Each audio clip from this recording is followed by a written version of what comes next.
Dobbs' decision overturning Roe v. Wade.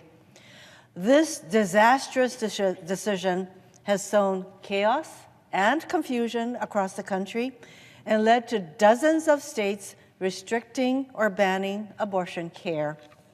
Republicans are obsessed with banning abortion nationwide, and they are using every vehicle possible to advance their radical anti-abortion agenda.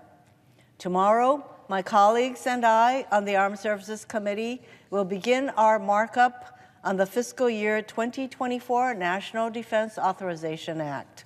The NDAA is an annual bill that sets our nation's defense policy.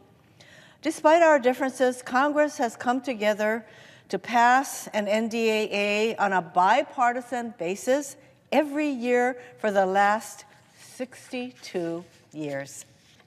While Republicans and Democrats may disagree about military policy, we have always kept the readiness of our forces above politics. From combating threats abroad to rebuilding DoD infrastructure at home, we have no shortage of important issues to work through in this year's bill.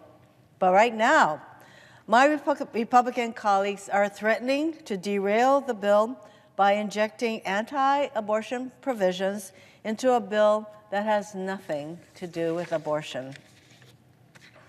After the Supreme Court's disastrous Dobbs decision, the Department of Defense clarified their travel policy to enable service members stationed in states with abortion restrictions to travel in order to receive reproductive care.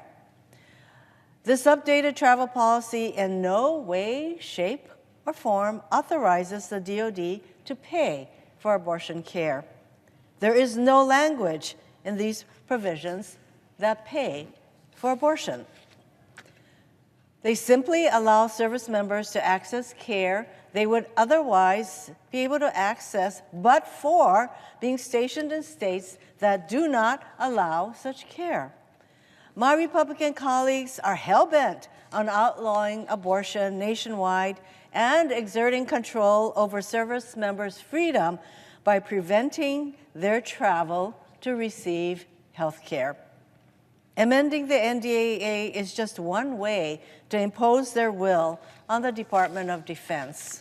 In another example, one of my Republican colleagues on the committee currently has a hold on more than 250 general and flag officer promotions within the Department of Defense because he objects to the DoD's travel policy and wants to make a point about his displeasure.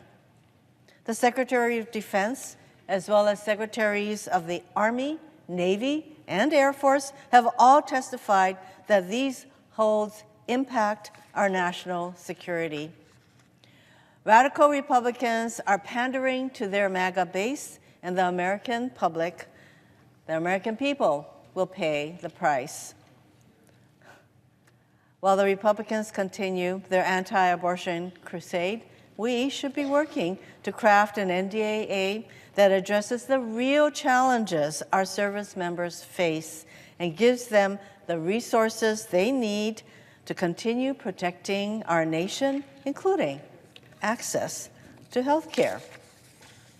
That's what I'll be focused on when we begin our markup tomorrow, and I urge my Republican colleagues to join us in this important task in the NDAA markup that we will begin tomorrow.